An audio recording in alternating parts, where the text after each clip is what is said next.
क्या कभी कोई आपका दोस्त, रिश्तेदार या परिवारजन किसी सड़क दुर्घटना का शिकार हुआ है या किसी जान पहचान के व्यक्ति ने अपनी जान गंवाई है? आपको जानकर आश्चर्य होगा कि भारत दुनिया की एक्सीडेंट कैपिटल है और दुनिया भर के रोड एक्सीडेंट्स में सबसे ज्यादा लोग यहीं मारे जाते हैं।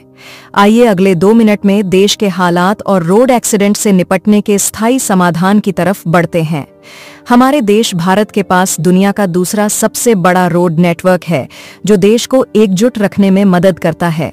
वर्तमान में देश में 66 लाख किलोमीटर का रिकॉर्ड रोड नेटवर्क है, जो बहुत तेज गति से बढ़ रहा है। मगर चिंताजनक बात यह है कि रोड एक्सीडेंट में होने वाली मौत में हमारा देश दुनिया में नंबर 1 है। चौंकाने वाली बात यह है कि पिछले साल देश में 1,70,000 लोगों की रोड एक्सीडेंट में मौत हो गई, जिसका मतलब यह है कि देश के हर 1 लाख लोगों में से 12 लोगों की मौत रोड एक्सीडेंट में हुई। अगर दूसरे देशों से तुलना की जाए तो ब्रिटेन और जापान में 1 लाख लोगों में से मात्र 2 लोग रोड एक्सीडेंट में जान गंवाते हैं। आज भारत में रोड पर मरना बिल्कुल आम बात हो गई है। यही कारण है कि आज डेडली रोड्स इंडिया ट्रेंड कर रहा है, जबकि विश्व के दूसरे देश रोड सेफ्टी को पहली प्राथमिकता देते हैं। रोड एक्सीडेंट में न सिर्फ जान माल का नुकसान होता है, बल्कि यह देश की इकोनॉमी को भी बहुत बड़ी चोट पहुंचाता है। वर्ल्ड बैंक के अनुमान के अनुसार भारत को रोड एक्सीडेंट से हर साल 3% जीडीपी लॉस उठाना पड़ता है। रोड एक्सीडेंट से न केवल परिवार उजड़ जाते हैं, बल्कि उनका इनकम सोर्स भी चला जाता है, इलाज पर खर्च अलग से।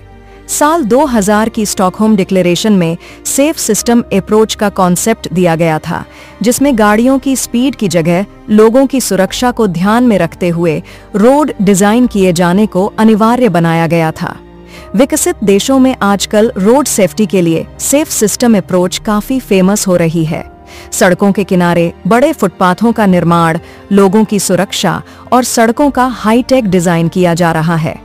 हमारे देश के पुराने शहर चंडीगढ़ में फुटपाथ, साइकिल ट्रैक और पब्लिक ट्रांसपोर्ट को प्राथमिकता दी गई थी, जबकि इसके उलट नए मॉडर्न शहरों जैसे गुरुग्राम और नोएडा इत्यादि में गाड़ी की स्पीड को ध्यान में रखकर रोड्स का डिजाइन किया गया है। मतलब साफ है कि हमारे देश में नए डिजाइन हो रहे शहरों में पैदल चलने वाले लोगों का ध्यान नहीं रखा जाता। भारत सरकार ने भी रोड सेफ्टी इंडिया 2025 के तहत इस दिशा में कुछ पहल शुरू की है, जिसमें सबसे पहले सड़कों का रोड सेफ्टी ऑडिट अनिवार्य बनाया गया है। मोटर व्हीकल बिल 2025 के तहत गाड़ियों के अंदर सेफ्टी नॉर्म्स को सख्त बनाया गया है। एयरबैग्स एवं एबीएस को सभी गाड़ियों के लिए अनिवार्य बना दिया गया है।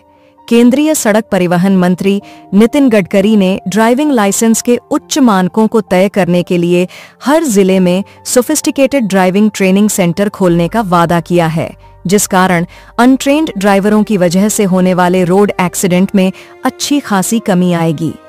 5E स्ट्रैटेजी के तहत सरकार ने सभी ऑटो कंपनियों को निर्देश जारी किए हैं कि आने वाले 25 सालों तक सोशल रिस्पांसिबिलिटी फंड को पूरी तरह से सड़क सुरक्षा सुनिश्चित करने में खर्च किया जाए। वर्ल्ड बैंक की रिपोर्ट में कहा गया है कि भारत को आने वाले 10 सालों में $1 बिलियन खर्च करने होंगे, ताकि रोड एक्सीडेंट को 50% तक कम किया जा सके।